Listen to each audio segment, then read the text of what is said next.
Your ideal self to me is the version of you that feels balanced, healthy, and is at your optimal well-being.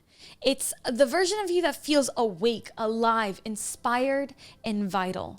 It is this aspect of yourself that's connected to your highest self, that's connected to infinite universal intelligence. Let's talk about how we can activate this ideal version of ourselves today.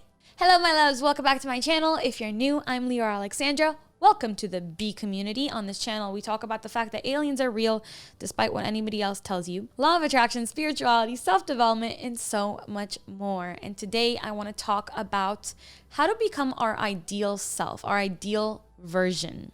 Really quick though, before we get into today's video, I just want to give a quick shout out to our sponsor, Audible, the leading provider of spoken word entertainment. If you're not already familiar, Audible has the largest selection of audiobooks ranging from bestsellers to new releases.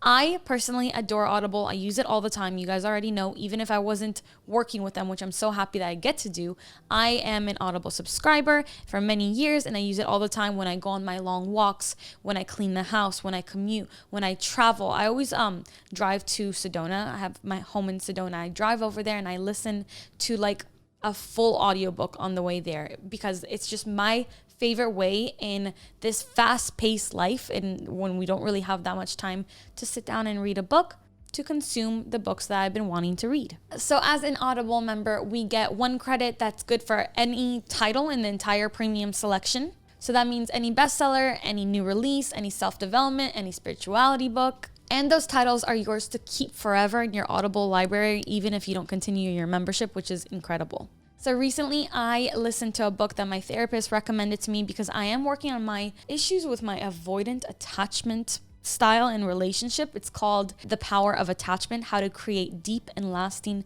Intimate Relationships, and I highly recommend it. So if you haven't signed up for Audible yet, I want to give you a free audiobook.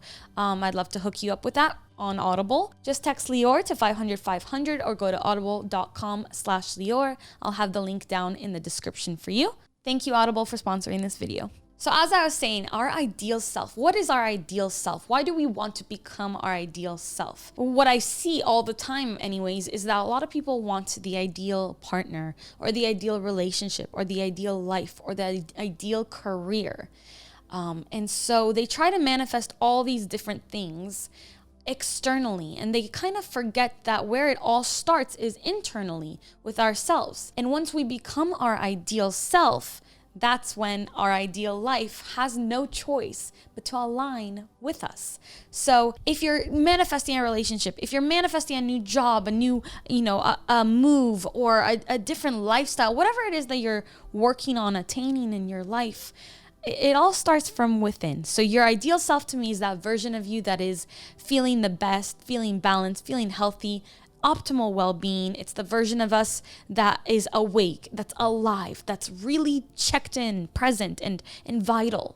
And this version of us is also connected to our higher self and infinite universal intelligence, which makes life so much more enjoyable. We get into flow all the time. We create better than ever before. When we are our ideal self, we live through our heart. We're confident, we're self-assured, and we vibrate in that frequency of faith and gratitude and love. It's kind of like this limitless, unstoppable feeling where the universe is conspiring on our behalf. So I believe that there's a road to becoming your ideal self. And it begins with getting to know ourselves on a very intimate level. And this is really a practice. A lot of people always ask me, what do you mean about when you say take the energy away from other people, away from other things and bring it back to yourself? Becoming your ideal version is bringing that energy back to yourself. Taking all that energy that we've been extending outwards to other people and bringing it back to ourselves so that we can practice personal development and begin to be more magnetic to the things that we desire rather than throwing our energy and really becoming almost repulsive to the things that we desire because we're throwing so much energy at them. So today I want to guide you through this step-by-step process in becoming this, starting this journey towards this idealized version of you. And remember that we're a work in progress. Like, we're perfect the way that we are and we should love ourselves the way that we are, but it is so fulfilling to have a life in which you get to explore new aspects and new parts of yourselves. You contain multitudes. There's so much inside of you. And to not know yourself on that intimate level, we're missing out by not knowing ourselves like that, right? There's so much inside of us that wants to come out, that wants to be shared with the world. So I want to start with very concrete physical things that we can be doing and progressively get more esoteric and mystical. So the first thing I want you to do is to kind of take a little bit of inventory by asking yourself some questions, okay? So I'm going to actually write these out for you.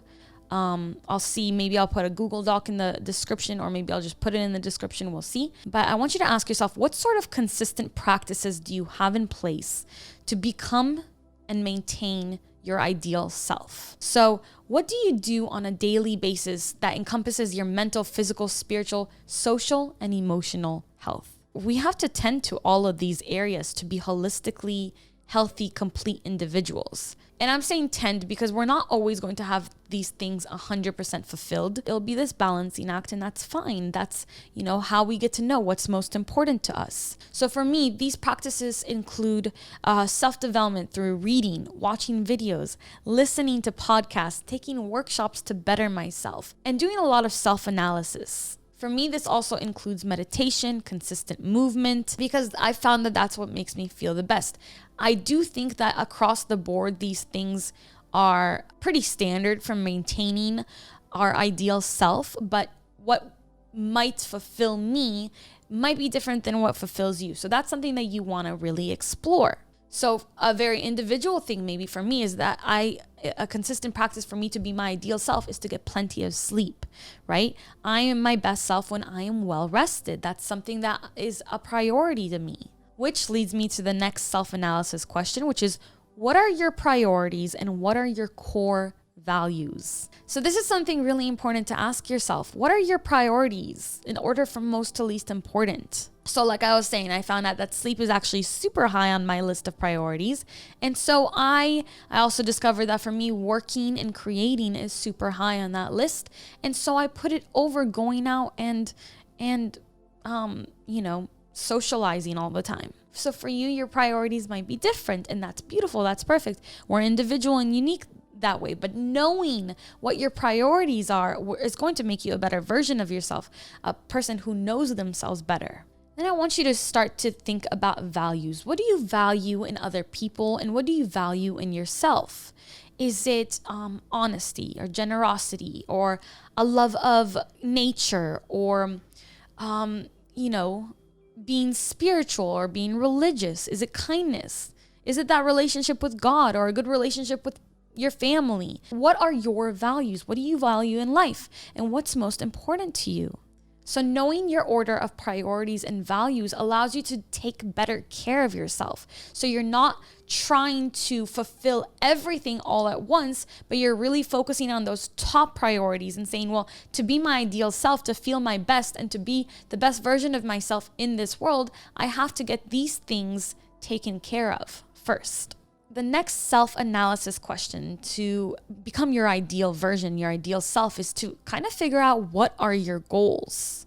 The human being is primed for evolution. This is what I tried to explain, that it's this balancing act of self-love and self-acceptance and understanding that we are already perfect, but also knowing that evolution and transcendence feels really beautiful and really fulfilling. So humans thrive when we have an aim, a goal, something to shoot at.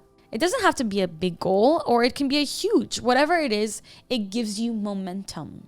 It puts a fire in your heart and a light in your eyes. People who have a goal or a desire, just that pursuit of that goal can bring genuine joy into our lives. And when one of these goals is achieved, then the next one can be set. So, we don't want to be defined by these goals, but we want to create goals for ourselves in order to be people who have that fire in our hearts, right? And I'm telling you that this goal doesn't have to be the biggest thing. It could be that you want to knit your dog a sweater, okay?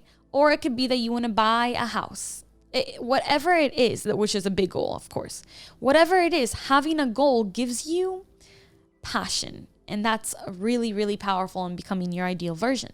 Okay, so now, once you have your answers to these questions, I want you to write a list of your attributes, and please be kind to yourself. Please be nice. And then right next to that list, kind of like 2 columns, write a list of your ideal self attributes, the things that you want to value, the things that you want to attain and be like, right? So it's the things that you want to be, the things you want to be doing, and that you haven't become or done just yet. Now, please don't look at this as a negative thing. This is not to berate yourself for not having done these things yet. You are setting your intention towards the direction of your desires, setting the sails of your sailboat towards what you desire. Consider circling the ideal you side of the paper to let the subconscious mind know which side you're choosing. So this is another self-analysis technique that really helps you to understand yourself better. I recommend planning out an hour or 2 to sit down with a journal and to really deep dive into these questions and come up with your answers. And now that we've done the very physical, 3-dimensional, rational aspect of it, let's talk about the fun, esoteric, mystical part of it. The most important thing that you need to implement energetically is faith and belief in your future, in your idealized self, rather than faith in the past, okay? So this is the best way that I can currently explain it. For a while, I was stuck in a cycle in which I would eat healthy for a very long time, but I would know deep down and kind of unconsciously, really, I would know that eventually I'm going to start eating badly again because that's just my nature, right? I had this belief system. Every time that I perpetuated this belief system, that I thought this way, I was putting my faith in the past version of me. Putting my faith in the present or in my future self is deciding that this is who I am now. It's deciding that I'm a person who always chooses what's best for me at all times. I'm not in a cycle. I will always eat the way that I know is best for me. It's also just like how I used to be in relationships with men who would cheat on me, right? On a subconscious level, I'd get into a relationship knowing how that relationship would end. I felt that I would be betrayed eventually. In order to manifest beautiful, loving, committed relationships, I had to put faith in my future self, in my idealized self. I had to put faith in the quantum realm, in the infinite potentialities that are mine already. I had to take away the faith and belief from my past, which was not my ideal self, which is not what I wanted to continue to happen. And I had to take my beautiful creative energy from that old paradigm and move it to the new one through faith and belief. So a powerful way to do this is to meditate and to visualize and hold a vision of your idealized self. And know that every time that you meditate, you are becoming this ideal version of you. You're activating this. I actually have a meditation for becoming your future self. I'll link that down below for you. And another way to tap into this idealized version of yourself is through affirmation. Choose affirmations that align with your ideal self, especially now that you've kind of done some self-exploration. And repeat them often, especially in the morning and before bed. Listen to them often, write them down and review them first thing in the morning, last thing at night before you close your eyes. They are your keys, your codes for directing your future into the timeline that you desire. You can also use various subconscious mind reprogramming tools such as subliminals and hypnotherapy to continuously reprogram yourself and to realign with your ideal version. I listen to videos over and over again in the background when I'm doing other things, when I'm cooking. I listen to audiobooks of all the ways that I want to be prosperous, happy, in love, loving myself, loving others, oneness mentality. I really consume these things and they rewire my subconscious mind. Microdosing entheogens can also help with this, but that's a conversation for another time, maybe when you guys are ready. Now, ultimately, I feel that the way that you continuously reaffirm the idealized version of yourself is through feelings of peace and calmness and equilibrium in your life. So my reasoning is this. When everything is in order, when we feel good, when our health is good, when our relationships are good, when our living situation, our careers, everything, your life in general, you're going to feel a sense of ease, a sense of calmness, fulfillment, and peace. Because the way that we align things is by tapping into the emotion that we would feel when we already have this thing that we're trying to manifest to us, right? So we tap into the emotion of the future and we bring it into the present. So that's the secret for aligning, for truly aligning with your future self. So for me, meditating, taking long walks, baths, yogas, doing yoga, and generally doing anything that relaxes my nervous system is a great way for me that I've seen to manifest my idealized version and to continuously call this future version of me in and to live as her. This is what Neville Goddard meant by the feeling is the secret. We must feel the way that we would feel when we already have the things that we desire now, right? So it's not, I'll believe it when I see it. It's, I will see it when I believe it. And this is how we become our idealized self, through continuous cultivations of ourselves and faith in our future, belief in ourselves, rather than in our past versions. I hope this was helpful. If it was, please let me know with a comment, maybe which part of this was the most helpful for you and what you're going to utilize yourself. So I know if you like these kind of more instructional videos, because I usually leave the instruction to my workshops and my courses, which help you to become the idealized versions of yourself by continuously tapping into the love frequency. But if you do like them, I'll share videos like this here too.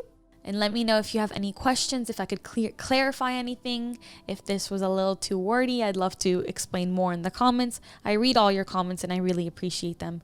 Thank you so much for watching. Thank you so much for watching. I love you very much. Thanks for spending some time with me today. The microphone has been up in my business this whole video. Until next time, as always, keep your vibrations way, way, way up. Bye.